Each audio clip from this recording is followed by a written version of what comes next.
Hello hi friends, ಆರೋ ರುಚಿಗಳು by Manasa ಚಾನೆಲ್ಗೆ ಸ್ವಾಗತ. ಆನಿಯನ್ ಹಾಕ್ತೇನೆ. ಉಪವಾಸ ಮಾಡೋರಿಗೆ ಸ್ಪೆಷಲ್ ಆಗಿರುವಂತ ಒಂದು ಉಪ್ಪಿಟ್ಟನ್ನ ತೋರಿಸ್ತಾ ಇದ್ದೀನಿ, ವೆರೈಟಿ ಉಪ್ಪಿಟ್ಟನ್ನ. ಹಾಗೆ ನನ್ನ ಚಾನೆಲ್ ಸಬ್ಸ್ಕ್ರೈಬ್ ಮಾಡಿ, ಲೈಕ್ ಬಟನ್ ನ ಪ್ರೆಸ್ ಮಾಡಿ. ಇವಾಗ ಸ್ಟವ್ ಮೇಲೆ ಒಂದು ಮೀಡಿಯಂ ಸೈಜ್ ನ ಪಾತ್ರೆ ಇಟ್ಕೊಳ್ಳಿ. 4 ಸ್ಪೂನ್ ಎಣ್ಣೆ ಹಾಕೊಳ್ಳಿ. ಹಾಗೆ ಜೊತೆಗೇನೆ ಒಂದು 4 ಸ್ಪೂನ್ ತುಪ್ಪ ಕೂಡ ಹಾಕೊಳ್ಳಿ. ಉಪ್ಪಿಟ್ಟಿಗೆ ತುಪ್ಪ ಹಾಕೋದ್ರಿಂದ ಟೇಸ್ಟ್ ತುಂಬಾ ಚೆನ್ನಾಗಿ ಬರುತ್ತೆ. ಆಮೇಲೆ ಸ್ವಲ್ಪ ಉದುರುದ್ರಾಗಿ ಚೆನ್ನಾಗಿ ಬರುತ್ತೆ, ತುಂಬಾ ಮುದ್ದೆ ಮುದ್ದೆ ಆಗಲ್ಲ. 1 ಸ್ಪೂನ್ ಸಾಸಿವೆ. ಆ ಸಾಸಿವೆ ಎಲ್ಲ ಚೆನ್ನಾಗಿ ಸಿಡ್ದಾದ್ಮೇಲೆ 6ರಿಂದ 7 ಹಸಿಮೆಣಸಿನಕಾಯಿನ ಈ ತರ ಉದ್ದುದ್ದಕ್ಕೆ ಕಟ್ ಮಾಡಿ ಹಾಕೋತಾ ಇದ್ದೀನಿ. ಹಾಗೆ ಟೊಮೆಟೊ ಕೂಡ 2 ಟೊಮೆಟೊನ ಚಿಕ್ಕದು ಅದು ಸಣ್ಣ ಸಣ್ಣಕ್ಕೆ ಕಟ್ ಮಾಡಿ ಹಾಕೊಳ್ಳಿ. ಕರ್ಬೇವಿನ ಸೊಪ್ಪು 4ರಿಂದ 5 ಕಟ್ಟಿ ವಾಶ್ ಮಾಡ್ಕೊಂಡು ಅದನ್ನು ಕೂಡ ಹಾಕೊಳ್ಳಿ. ಮತ್ತೆ ಶುಂಠಿನ ನಾನು 1 ಇಂಚ್ ಶುಂಠಿನ ಈ ತರ ತುರ್ಕೊಂಡು ಹಾಕೋತಾ ಇದ್ದೀನಿ.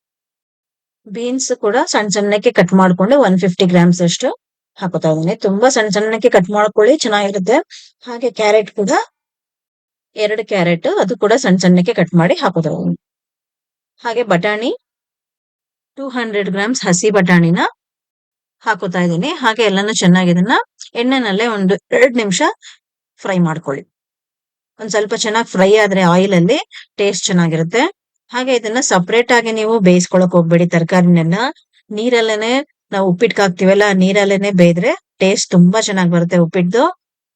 ಹಾಗೆ 1 ಸ್ಪೂನ್ ಅರಿಶಿನ, ಮತ್ತೆ ತೆಂಗಿನಕಾಯಿ ಕೂಡ ನಾನು ಸ್ವಲ್ಪ ಉದ್ದುದಕ್ಕೆ ಸ್ವಲ್ಪ ದಪ್ಪ ದಪ್ಪಕ್ಕೆ ತುರ್ಕೊಂಡು ಹಾಕೋತಾ ಇದ್ದೀನಿ. ತೆಂಗಿನಕಾಯಿ ಕೂಡ ಅಷ್ಟೇ ಸ್ವಲ್ಪ ತುರ್ದು ಹಾಕೊಳ್ಳಿ, ಟೇಸ್ಟ್ ತುಂಬಾ ಚೆನ್ನಾಗಿ ಬರುತ್ತೆ. ಅದು ಅರ್ಧ ಚಿಪ್ಪಷ್ಟು ತೆಂಗಿನಕಾಯಿನ ಹಾಕೊಳ್ಳಿ, ಸ್ವಲ್ಪ ತೆಂಗಿನಕಾಯಿ ಜಾಸ್ತಿನೇ ಇರ್ಲಿ. ಇದು ಕೂಡ ಸ್ವಲ್ಪ ಹಸಿ ಸ್ಮೆಲ್ ಹೋಗೋ ತನಕ ತೆಂಗಿನಕಾಯ್ದು ಚೆನ್ನಾಗಿ ಫ್ರೈ ಮಾಡ್ಕೊಳ್ಳಿ ಎಣ್ಣೆಲಿ. ಇದೆಲ್ಲ ಚೆನ್ನಾಗಿ ಫ್ರೈ ಆದ್ಮೇಲೆ ಉಪ್ಪಿಟ್ಟಿಗೆ 4 ಗ್ಲಾಸ್ ಅಷ್ಟು ನೀರ್ ಹಾಕೋತಾ ಇದ್ದೀನಿ. ಒಂದ್ ಸ್ವಲ್ಪ ಇನ್ನೊಂದು ಅರ್ಧ ಗ್ಲಾಸ್ ಎಕ್ಸ್ಟ್ರಾ ಹಾಕೊಳ್ಳಿ, 4.25 ಗ್ಲಾಸ್ ಅಷ್ಟು. ಯಾಕೆಂದ್ರೆ ಇದು ವೆಜಿಟೇಬಲ್ಸ್ ಎಲ್ಲ ಬಾಯ್ಲ್ ಆಗೋ ಅಷ್ಟರಲ್ಲಿ ನೀರೆಲ್ಲ ಕಡಿಮೆ ಆಗೋಗುತ್ತೆ. ಅದಕ್ಕೋಸ್ಕರ ಒಂದು 1/4 ಭಾಗ ಕಡಿಮೆ ಆಗೋಗುತ್ತೆ. ಅದಕ್ಕೋಸ್ಕರ ಒಂದ್ ಎಕ್ಸ್ಟ್ರಾ ಅರ್ಧ ಭಾಗ ಹಾಕೊಳ್ಳಿ ನೀರು, 4.25 ಗ್ಲಾಸ್ ಅಷ್ಟು. ಯಾವ ಗ್ಲಾಸ್ ನಲ್ಲಿ ರವೆ ಹಾಕ್ತೀರಾ ಅದೇ ಗ್ಲಾಸ್ ನಲ್ಲಿ 4.25 ಗ್ಲಾಸ್ ಹಾಕೊಳ್ಳಿ. ಬಾಯ್ಲ್ ಆಗ್ತಾ ಆಗ್ತಾ ಅದು ಕಡಿಮೆ ಆಗುತ್ತೆ, 3.25 ಗ್ಲಾಸ್ಗೆ ಬಂದಿಳಿಯುತ್ತೆ. 1 ಗ್ಲಾಸ್ ಬನ್ಸಿ ರವೆಗೆ 3.25 ಗ್ಲಾಸ್ ಅಷ್ಟು ನೀರಿದ್ರೆ ಉಪ್ಪಿಟ್ಟು ಚೆನ್ನಾಗಿ ಬರುತ್ತೆ. ತುಂಬಾ ಉದುರುದ್ರಾಗಿ, ಸ್ವಲ್ಪ ತುಂಬಾ ಮುದ್ದೆ ಮುದ್ದೆ ಆಗಲ್ಲ, ಅದಕ್ಕೋಸ್ಕರ. ಇವಾಗ 2 ಸ್ಪೂನು ಕಲ್ಲುಪ್ಪು ಹಾಕೋತಾ ಇದ್ದೀನಿ. ಮತ್ತೆ ಹಾಗೆ ಕೊತ್ತಂಬರಿ ಸೊಪ್ಪು ಕೂಡ ಒಂದು ಹಿಡಿಗಿನ ಸ್ವಲ್ಪ ಜಾಸ್ತಿನೇ ಹಾಕೊಳ್ಳಿ. 1-2 ನಿಮಿಷ ಕುದಿಸ್ಕೊಳ್ಳಿ, ಯಾಕೆಂದ್ರೆ ತರಕಾರಿಗೆ ಉಪ್ಪಿಡಬೇಕಲ್ಲ ಅದಕ್ಕೆ. ಇವಾಗ ಚೆನ್ನಾಗೆಲ್ಲ ಉಪ್ಪಿಡ್ದಾಗಿದೆ. ನಾನು 1 ಗ್ಲಾಸ್ ರವೆನ ಸೇಮ್ ಗ್ಲಾಸ್ ಅಲ್ಲಿ ಹಾಕೋತಾ ಇದ್ದೀನಿ, ಬನ್ಸಿ ರವೆನ. ಹಾಗೆ ಮಿಕ್ಸ್ ಮಾಡ್ತಾ ಮಾಡ್ತಾ ಹಾಕೊಳ್ಳಿ.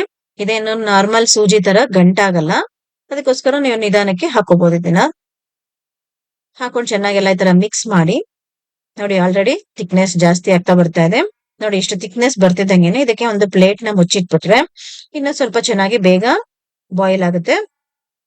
ನೋಡಿ, ಇವಾಗ 1/4 ಭಾಗ ಬೆಂದ ಹೋಗಿದೆ, ಇನ್ನ ಸ್ವಲ್ಪ 1/4 ಭಾಗ ಇದೆ. ನೋಡಿ, ಇಷ್ಟು ನೀರಿದ್ರೆ ಇದನ್ನ ಚೆನ್ನಾಗಿ ಮಿಕ್ಸ್ ಮಾಡ್ಕೊಂಡು ಎಲ್ಲ ಕಡೆಗೂನುವೆ ಇನ್ನ 1-2 ನಿಮಿಷ ಮುಚ್ಚಿಟ್ಬಿಡಿ. ಅದನ್ನ ಹಾಗೆ ಮುಚ್ಚಿಟ್ಬಿಟ್ರೆ ನೀರೆಲ್ಲ ಖಾಲಿಯಾಗಿ ಕರೆಕ್ಟ್ ಆಗಿ ಉಪ್ಪಿಟ್ಟಾಗಿರುತ್ತೆ.